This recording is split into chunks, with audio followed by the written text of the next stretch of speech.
I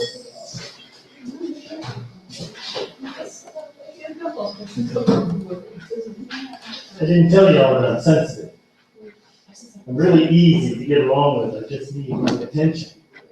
I'm like a cat. You pet me or I'll bite you. So I like to see your faces. You don't have to be really energetic, but I like your faces. So if you don't come to my class, my feelings get hurt. So I'm really easy to get a good grade. Just be here. Occasionally say something, or at least do. Like this kind of faces. And then I think, oh, paying attention. Sometimes look like you're taking notes.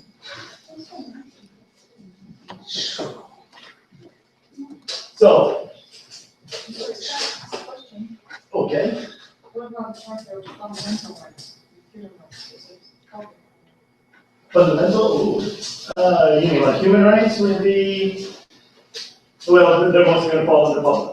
Because there's certain things which are so good. Because that's introduction. If you go and look at the Latvian website for like obtaining immigration, moving here, and getting work permits, it actually says in there, it's one of the titles, conventions. We know now what conventions are. So when you see the convention and you click on that, it'll say that Latvian immigration law is influenced by, and then it'll say internal Latvian law, and it gives this long list of things. And then it says, and by international treaties and conventions for human rights. And that's because Latvia had to agree to be part of the EU, not to discriminate based on religion, race, right? But again, it's the EU, not all together. Latvia, despite pressure from the United States and England, decided to separate the Russians from the Latvians and require that to gain citizenship you have a basic understanding or proficiency level in Latin, right?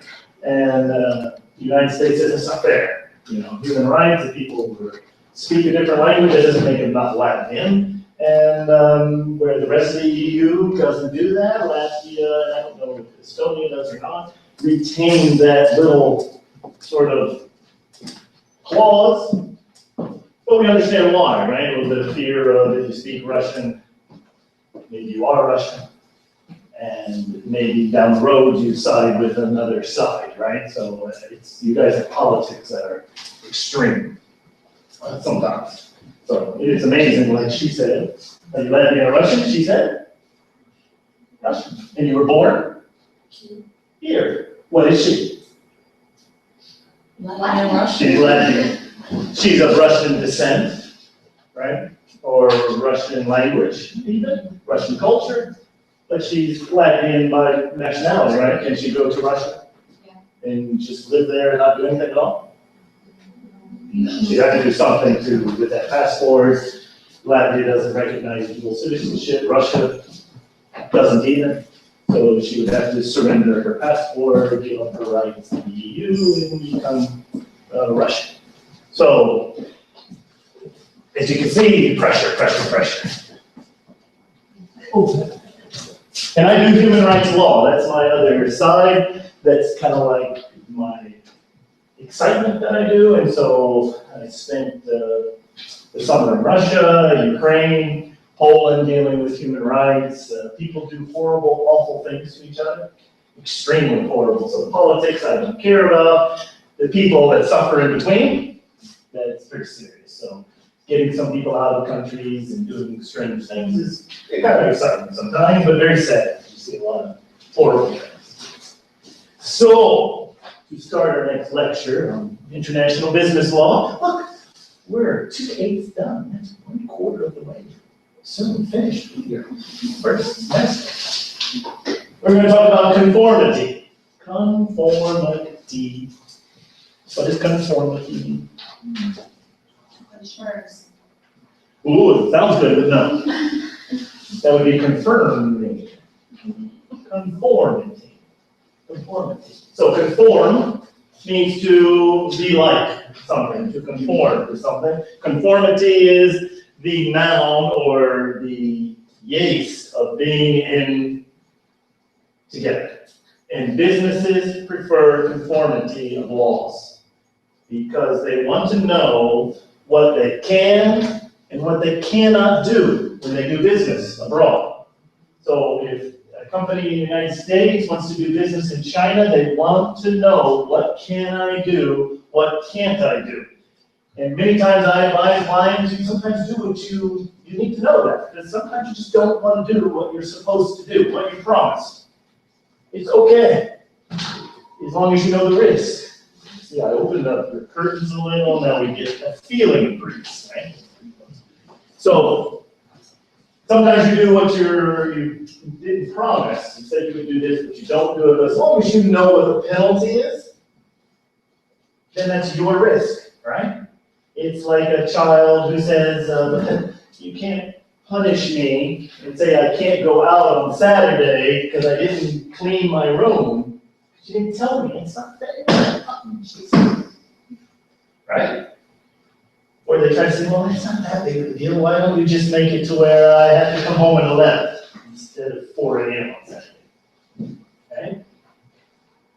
You make that choice, right? Then you would have said, do I make my bed or not make my bed? Here's the punishment. Okay, I'll take the punishment. I just won't make my bed because I hate it. That's fairness. And that's what businesses want. They want to know what to expect when they do good and what to expect when they do bad. Why did I lose my notepad? What can I do with that? So, to do that, we got to have two things that businesses demand. Clarity. Notice we're using a lot of E words. Right? Conformity, clarity, salary, a lot of E's. And when you have this sort of a letter at the end of a word, you know you're not talking about an adverb like silly or rainy. When it's done like this means we're talking about an establishment, a existence of something. So we have clarity means yasna. What does it mean? It's clear. It's clear. Everybody likes things to be clear. Just tell me what the rules are, right? Clarity. And they want predict. See, my spelling's off. Ability. Predictability. There's another T at the end of the word. Law is still full. So clarity is clearness. Predictability is what? If I say to you, predict the weather today, what am I asking you to do? Say what it's going to be. Forecast. Forecast, yeah. So we could almost say it's a forecast. So if I do this, this is what will happen. If I don't do this, this is what will happen. Predictability is a necessary thing in everything. Right? Wouldn't it be nice? Oh, that's sad. Oh, we lost her. Where did she go?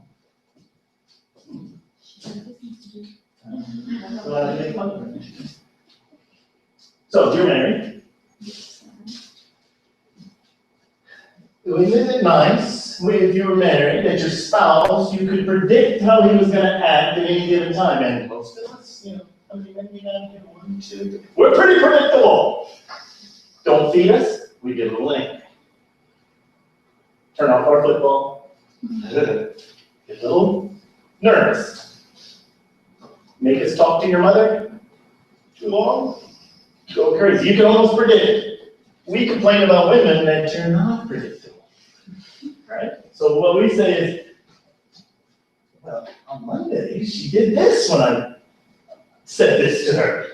But now it's Wednesday, and I said the same thing, and now she's like crying. What happened? She's not predictable. We like predictability.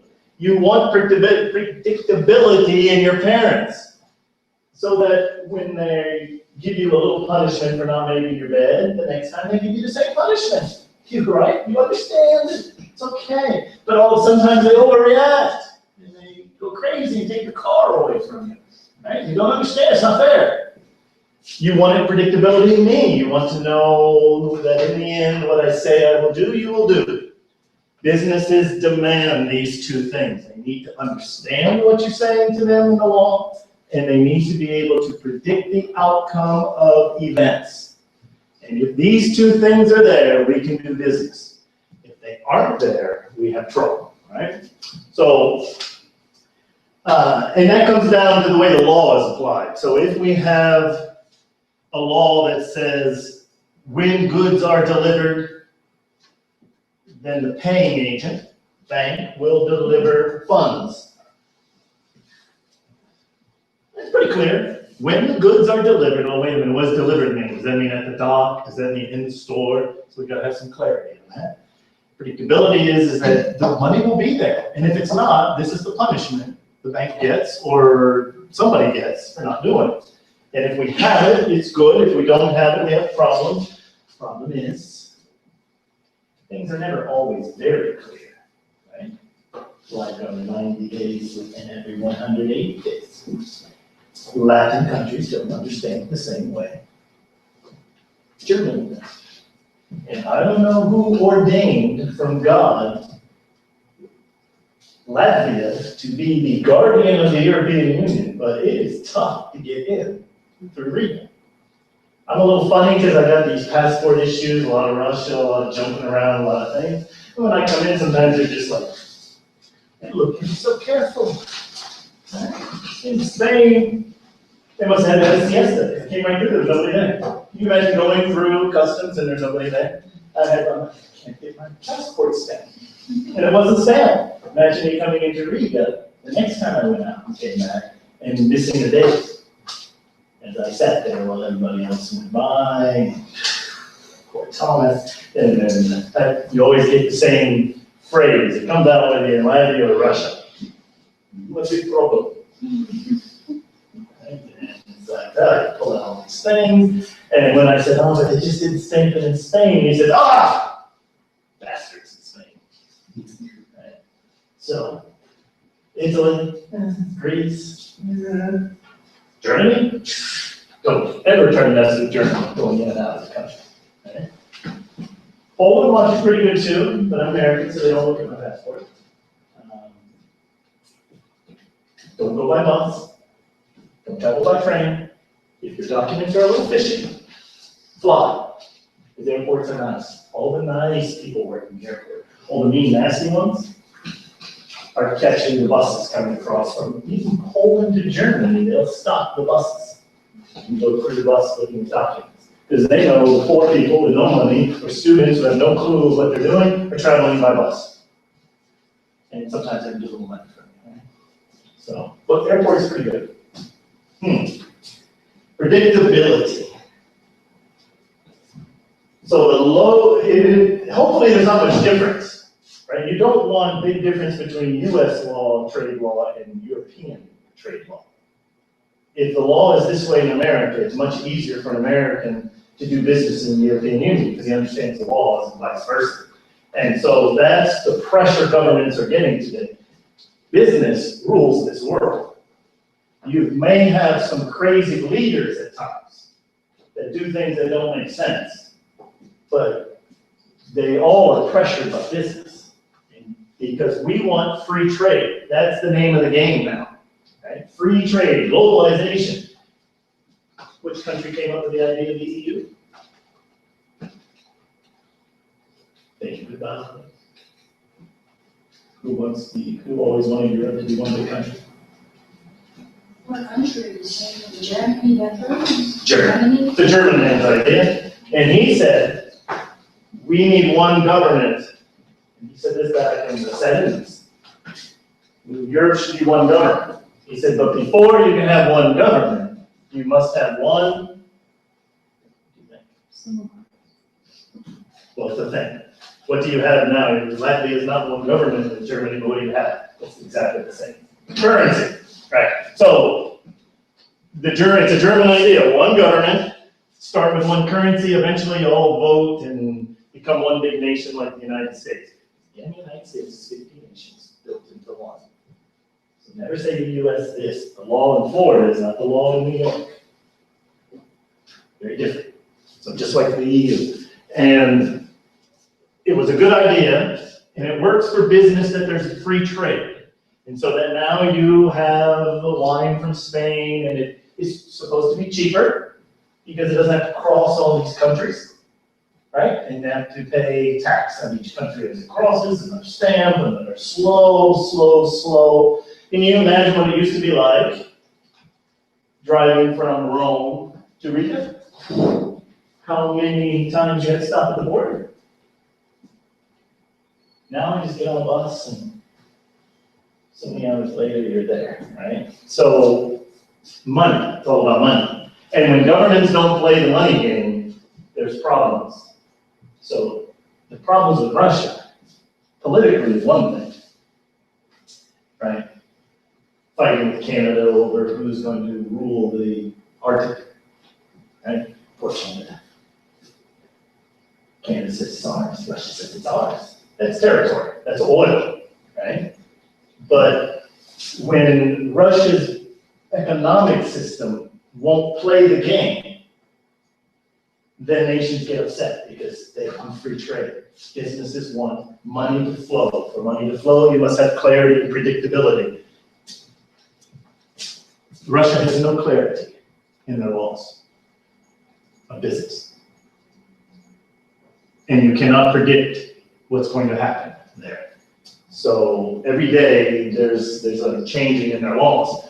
And they don't have clarity and predictability from region to region. So what goes on in St. Petersburg does not go on in Moscow. And so even human rights, where some people are thrown into prison in southern Russia, they were walking the streets open in St. Petersburg. That's not predictability. And so Russia's fighting really a game of finance. Their stock market is corrupt, hard to find out where they really make profits, state-owned, so it's just difficult. They need to begin to play the game. China plays the game pretty well. All right? European Union plays the game pretty good. America plays the game. America wrote the rules. In fact, we get from that all this clarity and predictability. This very special convention was named, and we came up with the CISG.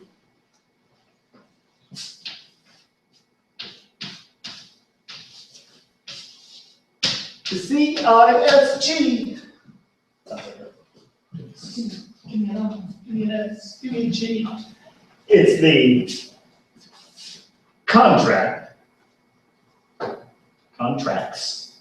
for the international sale of goods. Contracts for the international sale of goods. And this treaty that's part of a convention is open to any government that will sign it. Most of the world belongs to the CISG. And it states the rules for doing business.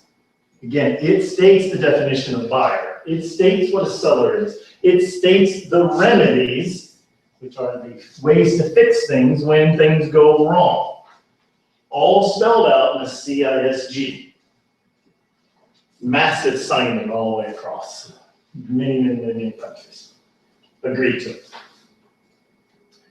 And it gives you a place to go when there's problems and all of these good things. So when somebody, you're out there drinking, somebody says, well, I can't believe that they can sue somebody in France and America.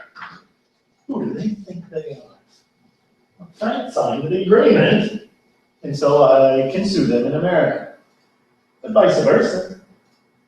France just sued Google, right?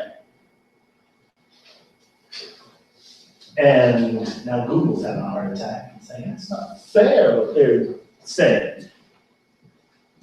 So here we've got this one big agreement everybody agrees to, but we have a difference in interpretation. Because although we have this massive globalization of free trade,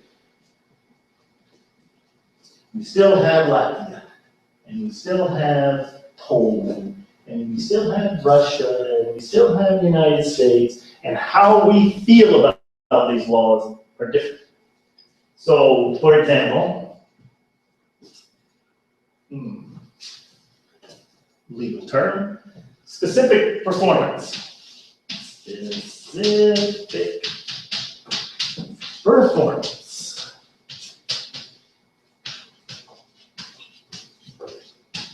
Or SP. What that means is, specific means точно, we know. Performance is to do. So specific performance is to do what you promised you would do in your contract. Just do what you said you would do. Иисус сказал, let your yes mean yes. If you say yes, do yes. If you say no, do no. Specific performance. European Union favors specific performance when people break contracts. So if someone in Latvia is sending buckwheat to England and they don't deliver, and the company in England who was supposed to supply this ground up buckwheat to the bakery loses money. European Union prefers to say, Latvian company, get them some buckwheat fast. United States doesn't favor specific performance because we consider it like slavery. You can't tell somebody what they've got to do, right? Because, I mean, how are you going to enforce that? If I want her to stand up and she doesn't want to stand up, I either have to grab her and make her stand up, which no longer makes her free, right? And our history of slavery makes us now very anti-forcing people to do what they said. So what do you think we replace it with? If we can't make you do it, then you will do what?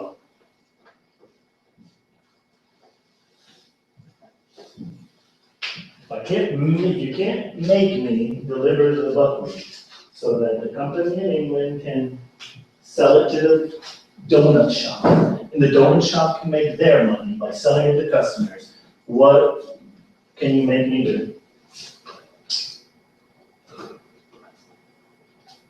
That's the only thing I've got if I don't have buckwheat. Money, money, money. United States favors money damages, called damages. Right? So where specific performance is an EU favored method, United States is a money damaging method.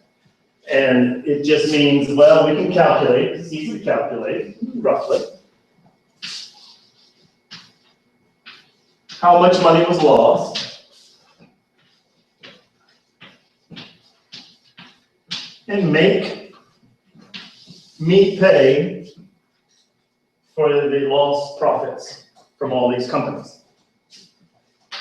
United States favors it too because here we can be insured, and if I'm insured for liability insurance, I can, maybe the company in England can go in and sue me, but also sue the insurance company, and they get lots of money, and I'm gonna get paid.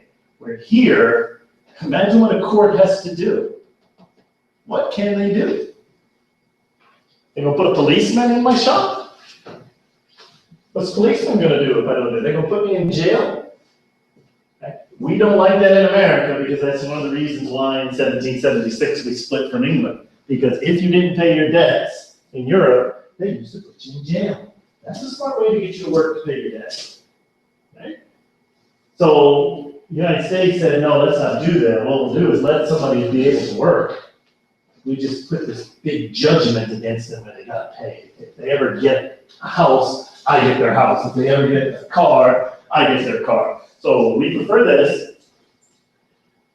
And the CISG lays out the remedies.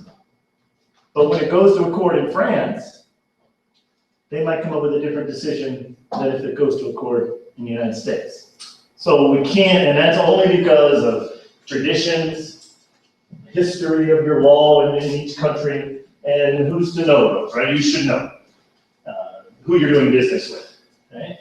Everyone, Without a doubt, you know how the Chinese react to things, you know how the Germans react to things, you know how Russians react to things, you just know. Right? That's business, you should know. You used to always say, you know, everyone says Americans smile, or English people smile, this guy smiles all the time. Okay? And all the Russian colleagues, well, yes, you're like hypocrites, you smile, but you're not really smiling. No, it's our language that makes us smile. You can't speak English without smiling. Because when I tried to come in to the lady at the front there, I don't know that. And I tried to say, it's just come out. You can't say it, it's really smart. I had to purposely walk in and go, right?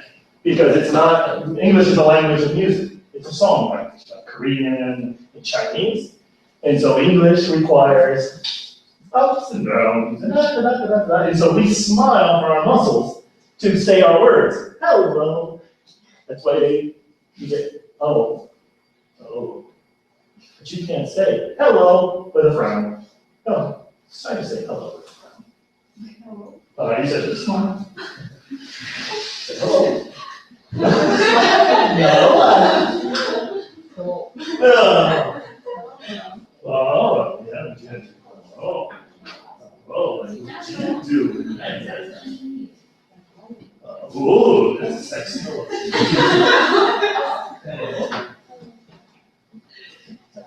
Oh, hello. Well, wait, let's do your hello. Say hello. That's pretty good. Hello. Hello. Hello. Ooh.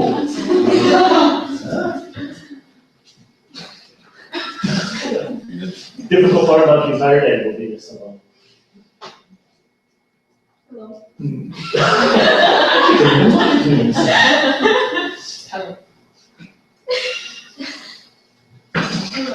Hello. Did I hear your hello? Me? Did you say hello? No. No. Say hello to me. Hello. Hello. They should have a little bit smart. So, in negotiations, when I advise with the Russian clients, I have to tell my clients at the table, don't expect a lot of, now, when someone learns English, when they first learn it, it's amazing how they do a lot of the, hello, right? How are you? And when they make fun of English on foreign television, that's usually the English person talking, hello. And that's what they are. But just because someone has a more straight face, doesn't mean anything. And Russians, in typical, or Eastern Europeans, are upfront with what they say. We hate to say no. So if you tell us, would you like to buy my product? We would say, well, think about it. We'll call you tomorrow. Even if we don't want it. You say interesting. At the Russian table, they're like, no. It's not wrong, it's just different, right? We hate to say no. They think it's a waste of time to say no. So years ago, someone always said, people always asking, how are you? How was your day? What are you doing today? Right? And I'm like, it's just the way we're brought up. To say hello, how are you? How was your day? Everything good? Right? That's just what we do. They thought that was a waste of time to get through all that. But the world's changing. We are all becoming the same. All the same. So I always say, Russia is America 1980s. Ukraine is America 1970s. Right? And here, faster, even faster. Now, in just a few years, pretty much the same in a lot of places. And it's not that it's Americanized, it's commercialized. The world is becoming the same, commercial. We dress the same, watch the same movies, play the same video games, no difference. People make, American children aren't good, Here's Russian children now. I spent the time in Moscow region. It's a kitchen from America, 1950s. It's got the this just old furniture, the old sink and everything in this thing, and I looked around and I said, oh, you don't appreciate that this is going away. I'm like, what do you mean? I said, look at your son. He eats bread and bananas in front of the TV. Doesn't eat with the family. You think he will grow up and eat the same food that they're cooking? Olivier, salad Olivier, that he'll eat all this cat? No! He's gonna eat Big Macs, pizza, sushi. That's all I have in Russia is pizza and sushi. That's all I have. Where I go, pizza and sushi. The restaurants have a pizza and sushi menu. All you can get. So, there's no such thing as Latvian culture much anymore. Goes away, doesn't it? You're just no much different than Polish. Not much different than French. People all of your same age. Not all the same. Same hair. So, we're going to do an exercise. Just to show you how legal language can be dangerous. So, it's your job when you're translating something to get it right. Because if you get it wrong, what happens? Big problem. Big problem. You have a big problem.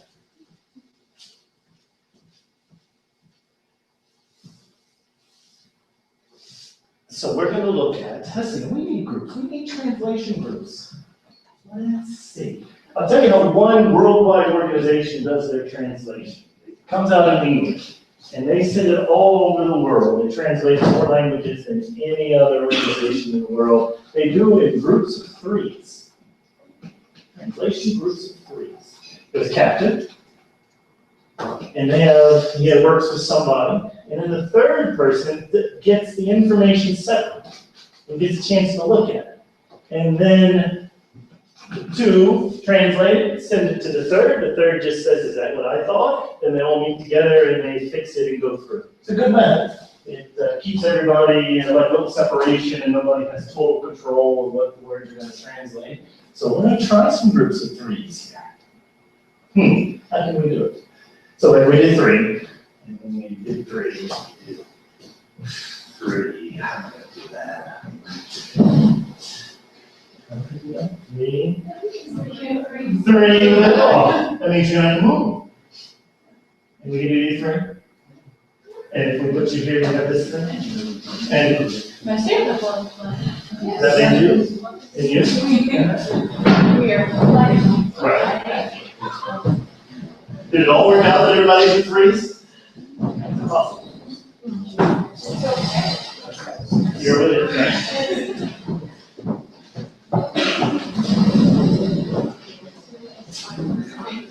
All right, so the first thing you got to do is just find out who's going to be the lone wolf for a moment.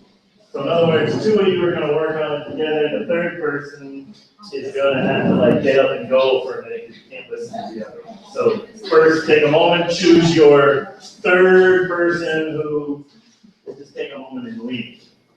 So.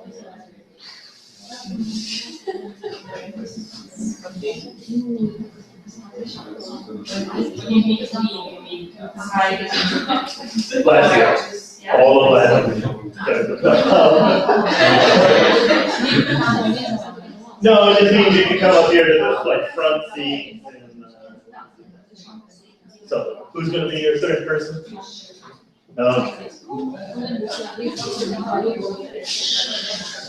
So anyway, here's just wait for them. Third person, who's your third person now? I don't have any third person. You can go. Sit. I'm going to show you the same thing in a minute. So.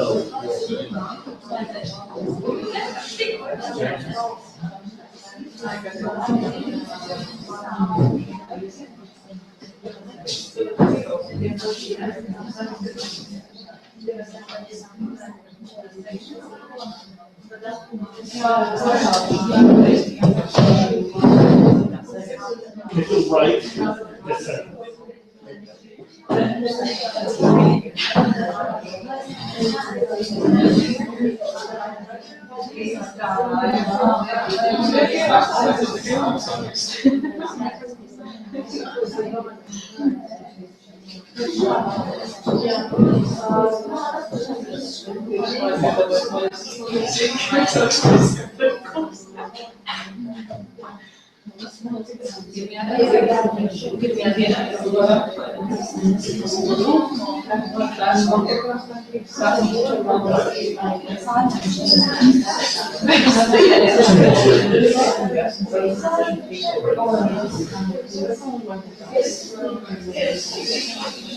In fact, if I'll just have one person from each group of the two, come to me and I'll give you the sentence to bring back. So, yeah.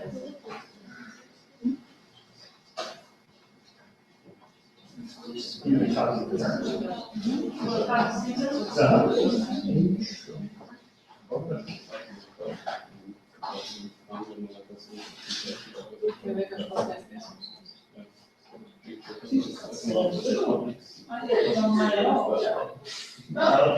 And what do I got? What's your this sentence? What she would do? Oh, okay. Then I just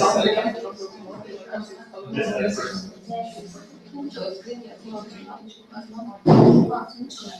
And you can get it from her, your sentence, to translate. Okay. Right? Well, where's her?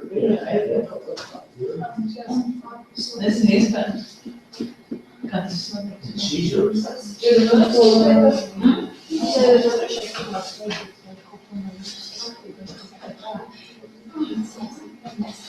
got it.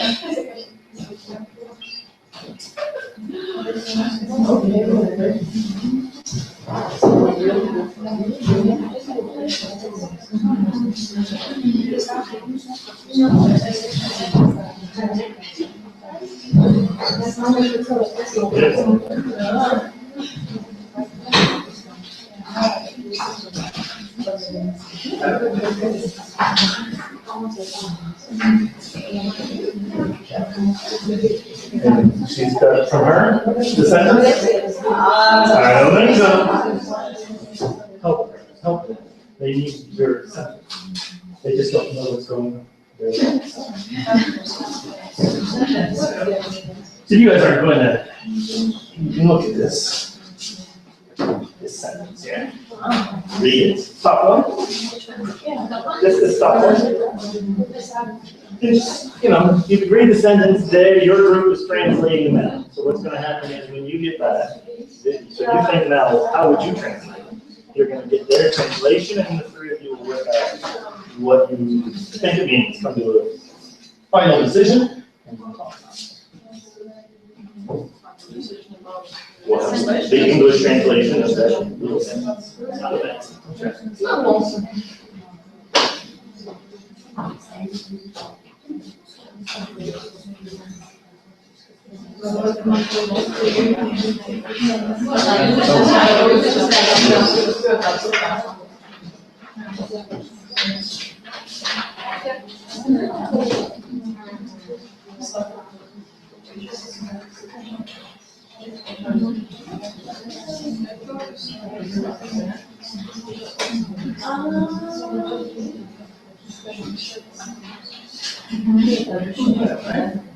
So, think about it. And when the two of you and your groups have found enough of a decision, then call your third person back to you and see if they agree, and then if they don't, work out another solution.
You're being called.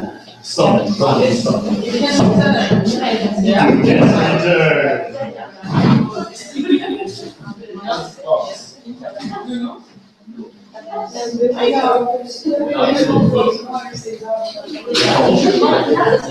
No, they didn't go. They're still thinking.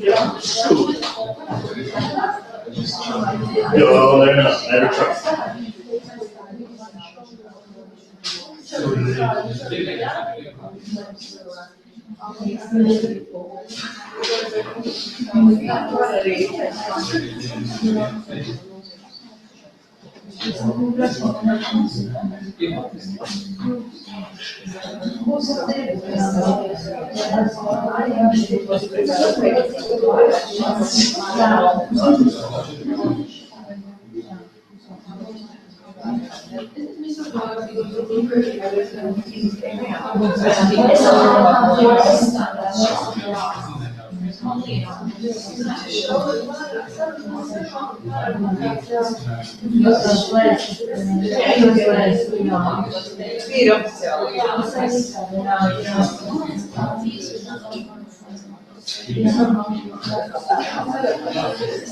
No, I just realized that if that's trying to record me talking, and I go way back there on phone, how?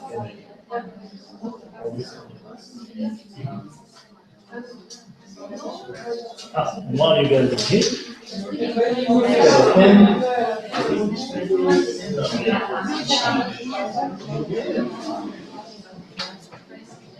You both go.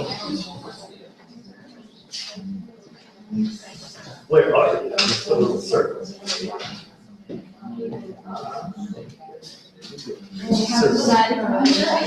No, I just want to know who and through. I can say it. How do you say it? Where were you? India? Expansion.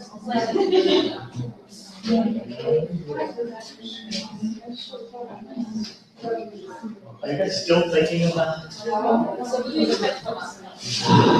Well, first of all, what we learned is y'all don't know English as well as you think you know English. So it's okay. You have to call him back so he can agree or disagree with you. And who's her? She's lost all by herself.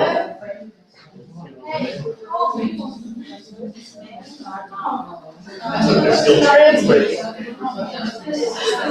Go to that. All right, let's put little circles next to your name.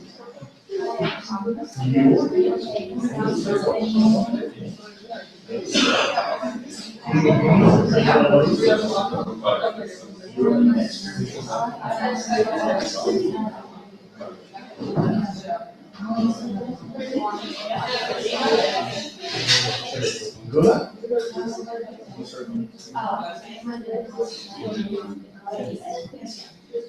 Oh, you did that.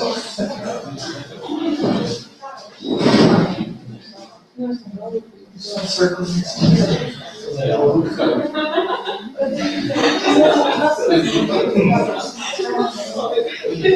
You guys all finished?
So you 3 minutes.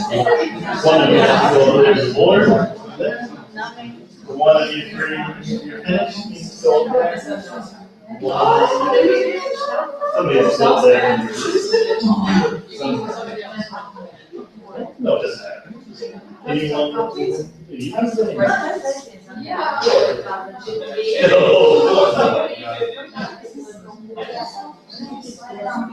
and when you finish, one of you has to go over there. When you finish, one of you has to go over there. When you're finished, anyone of you needs to come up there.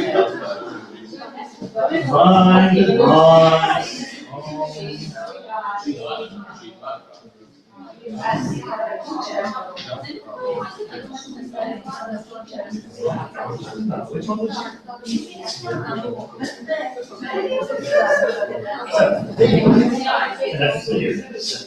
My name?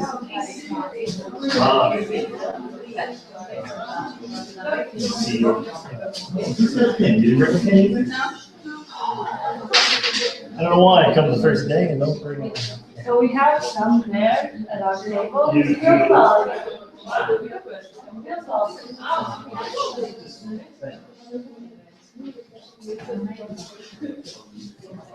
You're You're already ahead of getting like really, really. Is anyone who's here already?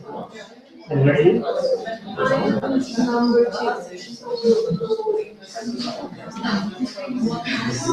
Nobody else is finished in the group? Only these two groups? What do you guys compare? What do you guys compare? It wasn't like that we were. Oh, but did you?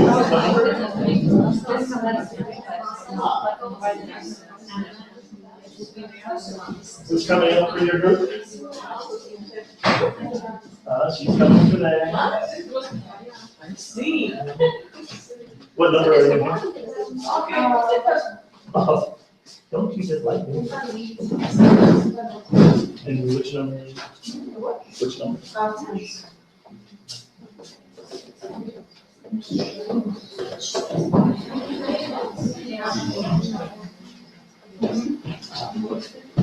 They make you go everywhere. Which one's you? Yeah. Oh, yes, where?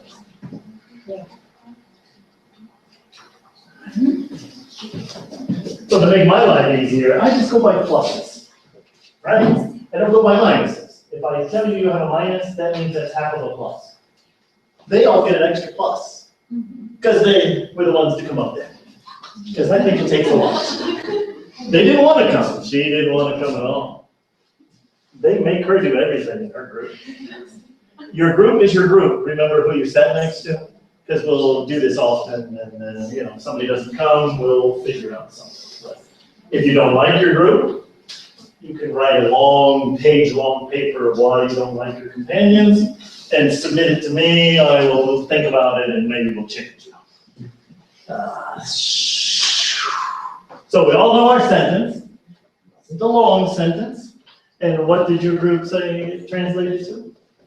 So indicate your domicile registered outside the territory of the Republic of Latvia starting from 1991. Okay. Yours. Please indicate your registered places of residence outside the Republic of Latvia starting from 1999.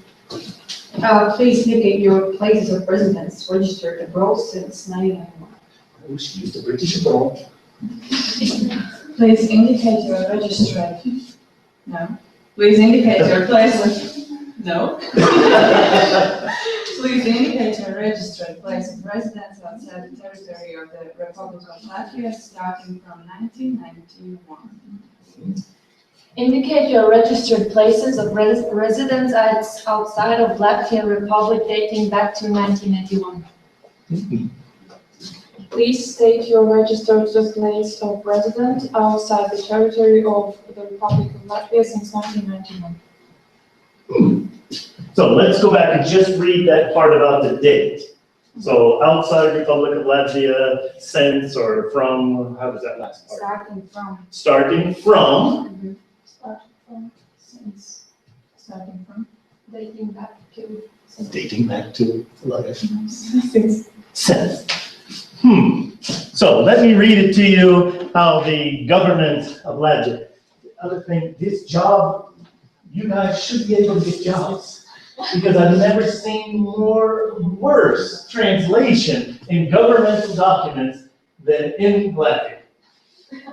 And my question always is to the dean, do they ever think maybe a native should like look at the things before they put it on the website for the world to see? So, let's read what it came out to be.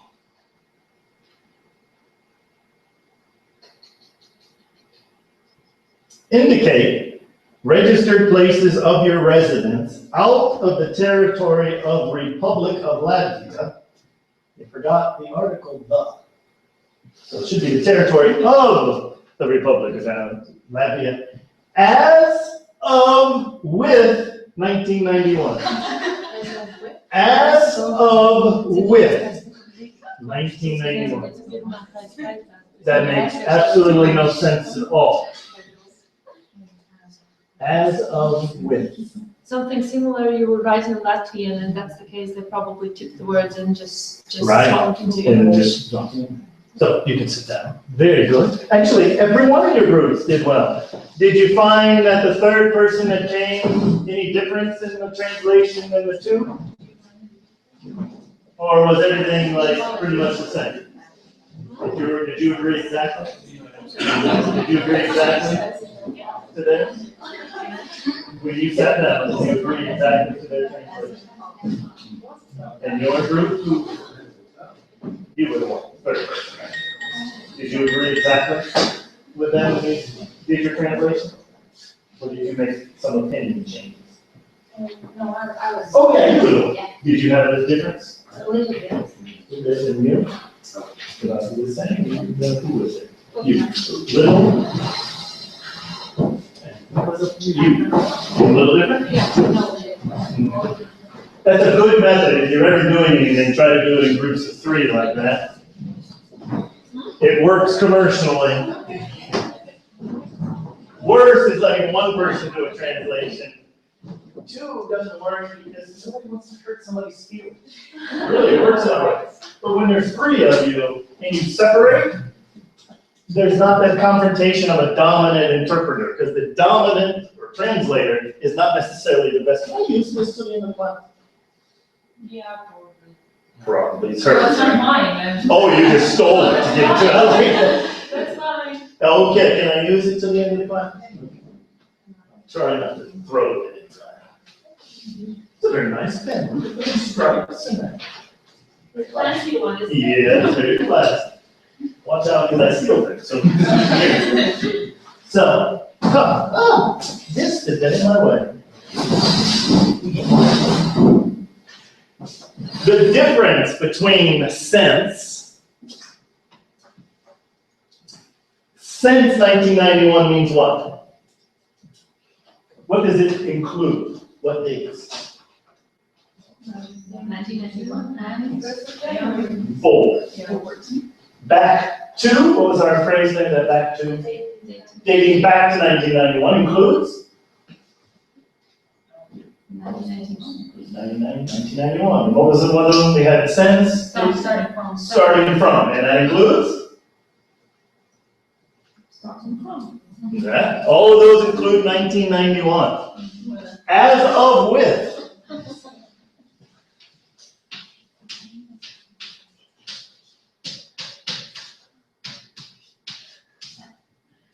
We understand what they were trying to say. As of, so 1992 forward, with, or including 1991. That's what they were trying to say. But that won't work in a legal document. It's not clear, right? And if it's not clear, a judge or something would have to strike it out, meaning X that part out and say, well, this part of your contract is not clear. So in this case, we've got, document for a permit, but if we were talking about a contract for goods and we were talking about delivery or we were talking about something, or we need this information from as of with 1991, if we left 1991 out of the document, if we didn't provide this information and we just did 92 forward, it would be the fault of the party that relied on, that was trying to force that. So, I don't know if that makes sense. So if I'm the one who needs the information from 1991, and this is what's in the contract, then it's my fault, because I didn't make it clear. And in international law, it's pretty well established now that if you have 10 things and one of them is wrong, the judge or tribunal can just exit out the one and keep the other 9. That's fair, right? Because instead of saying, used to be that the law was so tight that if you made one mistake, your entire deal was broken. But in modern law, we just take out what is not clear. And we try to replace it with something reasonable. As of with.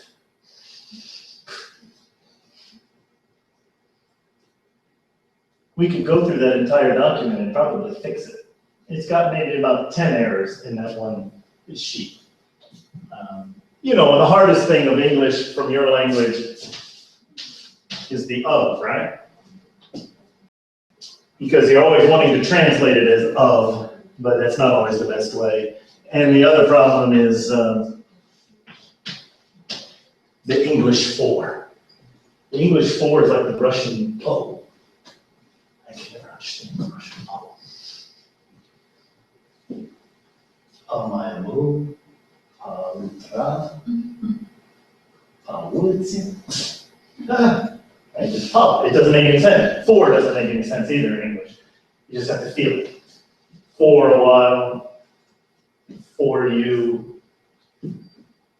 Right? What are you going for? I can say that. So, but when we're talking about contracts, because every word has a meaning, and there's a legal meaning for words. So in your little groups, told you we keep you more awake, more alive, the second half, so that none of you shall sleep on my watch. I shall carry you through the next class, upright and awake. But I don't know if anyone will bounce as much as me for the rest of your day. I'm your first class though, right? At least I don't get you like this.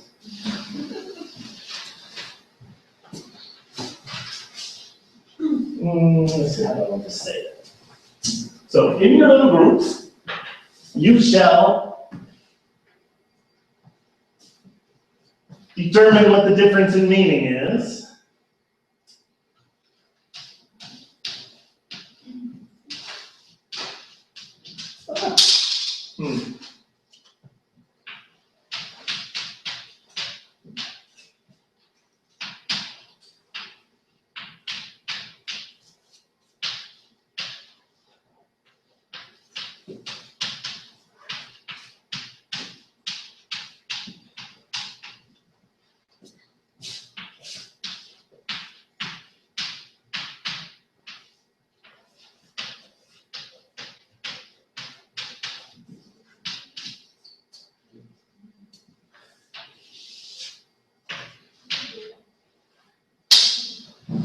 First of all, we have the word party. It doesn't mean party. A party to a contract is?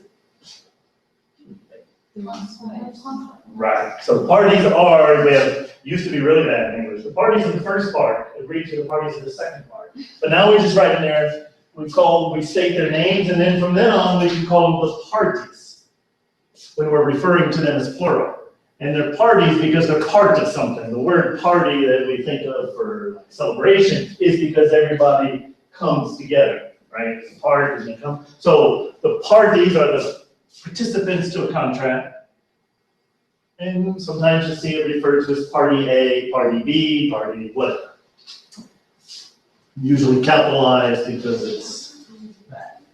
But how else do you write it? You know, you can continue to put somebody's business, ABC Corporation agrees, ABC Corporation, ABC, it's easier to say parties.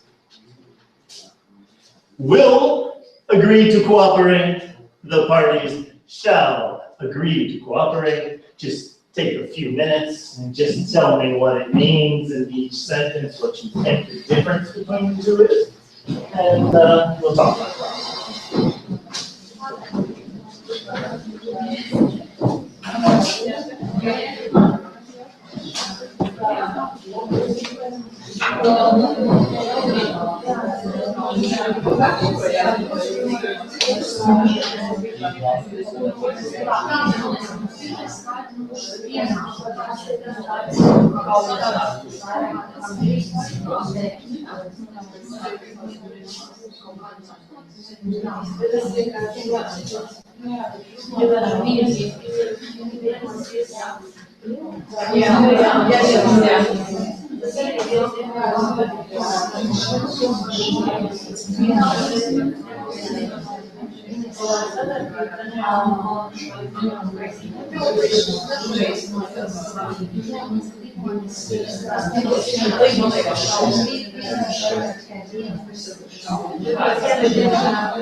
Okay.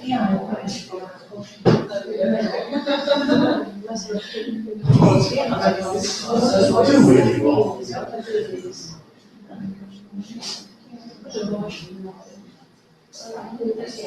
So what is the new style for men?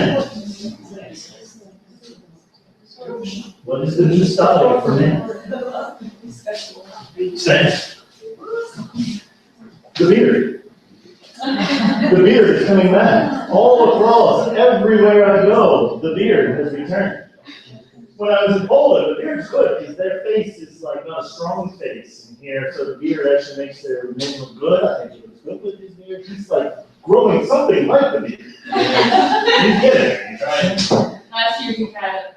Oh, yeah, the big one, yeah. So it's coming back. It's all the hair companies. They're the ones behind it because they know us men, if we keep having beards, it's eventually going to turn gray. We're going to cut it. So. The beard is back. 1960s, everything just comes around. For women, it's high pants. So, we had the lower pants that showed the butterfly tattoo. But now when you go into the store, right, they're back 1970s, early 80s, all the atrocious. Don't buy these tall pants. Keep your low pants till they come back in style, because they just don't. They're just not right. The baggy pants for the men go, I don't understand why the crotch is here. It's one thing to pull down like a rapper, right? To show half the butt. But now the pants, you just get them and they hang, the crotch is here. Like, what is that? Are we keeping things in there? Body parts? Nice. We diverse. Let's keep you awake. All right, will and shall. What? Now, when you had regular English class, you learn it as in, well, this is American and this is British. No. It's much more than that. They use shall a lot in regular conversation. We don't. We use will. Or going to, right? I'm going to go to the store. But in legal language, will and shall have a very subtle but very important difference. What do we think the difference is? Let's just pick, what did your group think the difference was? We chose the second shall agree to because we think it's more official than will agree to. Oh, okay. But either one of them can appear in a contract. So what is yours? What we think is that will expresses more of a promise and shall expresses a duty to do something. That is how we. They cheated and looked on the end. This one. We let ourselves be inspired. You let yourself be inspired. Anything different you want to add to that? It's true that, and this is a common phrase, the parties will agree to cooperate to fulfill this contract. And what that means is a lot of times we add that to contracts because we want to be able to say, hey, they said that they would cooperate, that they would do anything necessary to get the contract to work. So if one party just says, well, I'm just going to sit here and do nothing, and if they don't deliver on time, it's their fault. But if I write them and say, hey, we're having a problem with delivery, I don't know your address. And they say, well, I just don't give them my address, they'll miss the delivery and I don't have to pay them. No, if I promised that I will cooperate, right? Cooperate means? Work together. So we can always put there a promise. That's still pretty strong. We promise to agree to cooperate. It's a responsibility you've taken on. But if you choose to put shall, you have made this in a contract a condition of the contract. Meaning if they don't, they've broken the contract. Here, if you put will and they don't, they may have to have penalties, but they haven't broken. It's called breach. Breach the contract. And there's a huge difference legally between breaching a contract, which is to just break it. Breach is to break. Or just not doing all that you said you will do. The penalties are in the CISG are different between breach of contract and unfulfilled parts of the contract. Okay? So it's like if you get 90% of a contract, you should get 90% of your money. That's the way it works. You did 80, you get 80. You did 70, you get 70. But if you break a contract, it's just like it says, it's broken. You can't fix it. You can't say I did 90% and I broke it. So usually, when you're working for a company and you want to either translate out of English or into English, if you can put on them shalls and on yourselves wills, right? You're being clever. But if it's a shall, you gotta say it's a shall. If you translate shall into a weaker word in your language, then you've hurt your contract, you've hurt your client. So you have to protect the client. And you know that the majority of the ones that you're working for won't know. Right? They won't know what's the right word. And you're not attorneys, so you're not that liable for it. But, oh, you know business. Even attorneys are idiots or don't know English. And so you gotta help, right? That's your job. So you really, your entire profession is helping somebody who doesn't know. And so I think that puts you like lawyers and it puts you like doctors. Because you can mess up someone's life with just one wrong word. Okay? So, and you can't ever say, in a contract, you can't say, well, I didn't know. Now, some contracts will, between international clients, if they're in English, will state the document in English governs. Or it'll say, if it doesn't say anything, so if they just leave that out, and you've got a contract between a Latvian and a German, which language it controls? Sometimes it's written in the contract. And if it's not, sometimes it's also not. You're just lost, right? You're lost. Someone's got to fight it out in court because you know it's impossible. It really is to be 100% accurate, right? Very, very, very difficult.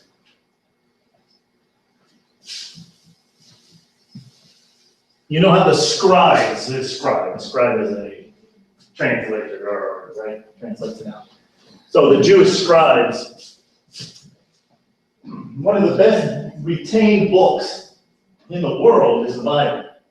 When they found in Israel the Dead Sea Scrolls written from, they were written in 2 BCE, so before year one, we're in 2015, right? They were written here and discovered in the 1950s and forwards. When they compared the documents written here to modern Bibles, there was only the minor differences of like in English we would say like an A or the article differences, and there were articles. That was different. That's amazing. And that's because the scribes did this. They counted the letters. So if they were rewriting something, the parties, they wouldn't just write the parties. They had to write T-H-E space, right? And they counted on this, and they had to have the same counting here as here. And then when it was translated, they had to go back and do the same to get copies. So they were very, very, very careful to keep the integrity of the word all the way through. And, you know, it's hard to do that today. And so when you're doing documents, yeah, I don't know, each one of you probably has your own method, right? Maybe Google it first, take the raw thing, do that. How many of you do try to do word by word first? No, right? So, But when you see the wills and the shalls in your English, pay attention. We're going to always go through a few different ones to pay attention to. So today, we started with the introduction. Where did we start? Oh, what's the name of the class?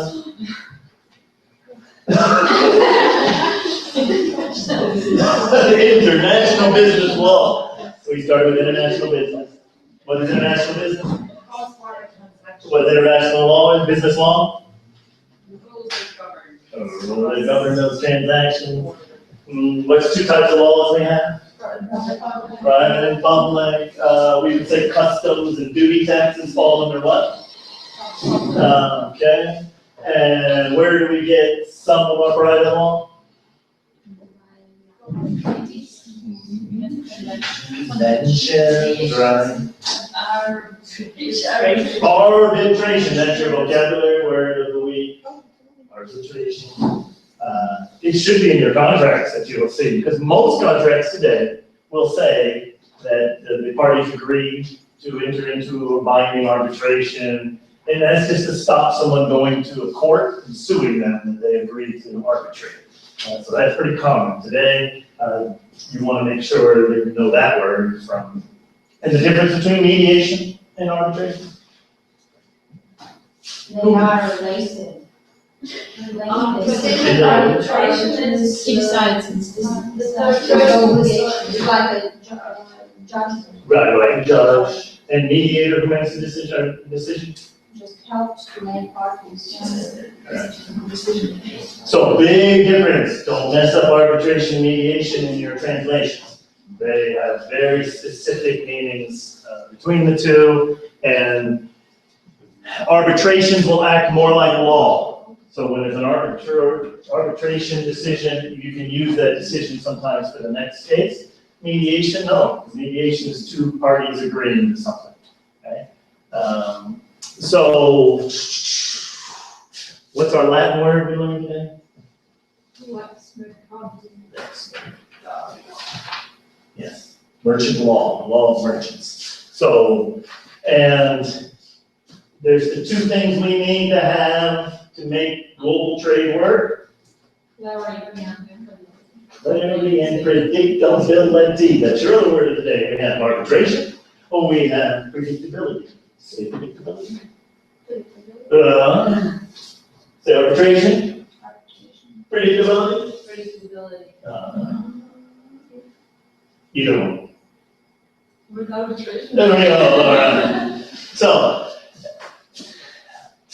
what do I want you to do? I want you to do anything at all. I don't see you for 2 weeks. What can you possibly do in those 2 weeks? Nothing. I can't see any point in making you do anything at this point, right? Unless you want to have something. 2 weeks, You want to speak for the entire group? I'm just asking. You do all have something to do. Each one of you must email me on my email. Do you all know my email? No. Oh, it's a Latvian. Thomas Springers at something. Hold on.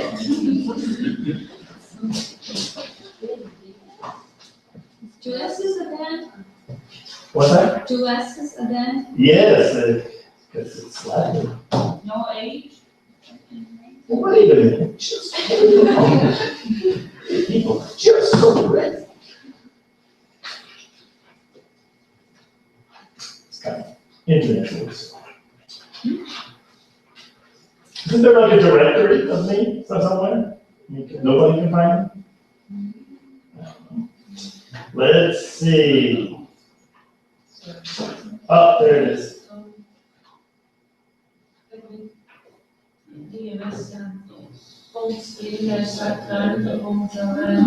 Yeah, Tomas with 2 S's.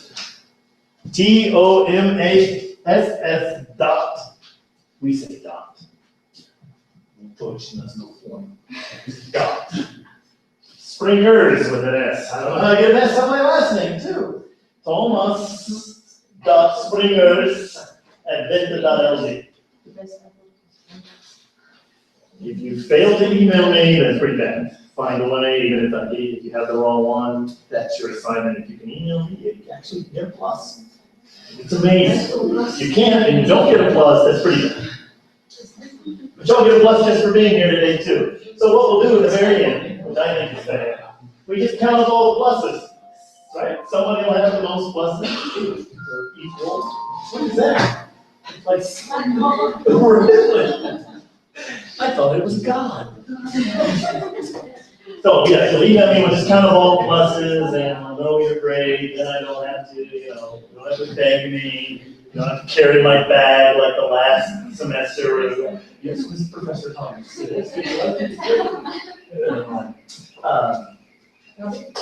Any questions? Yeah, 2 weeks, I see you. Try to go over your notes, because I guess since I won't give you homework, I may just start you all saying what we just talked about a little bit and stop you and go to the next person. So really, there is something to do. Just go over it and make sure you understand it. If you don't understand it, email me and say, why? I don't understand it. Okay? There you go. You're free. You're welcome.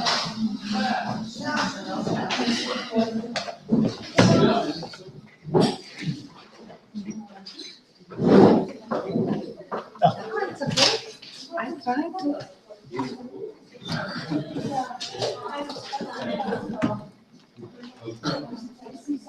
There you go.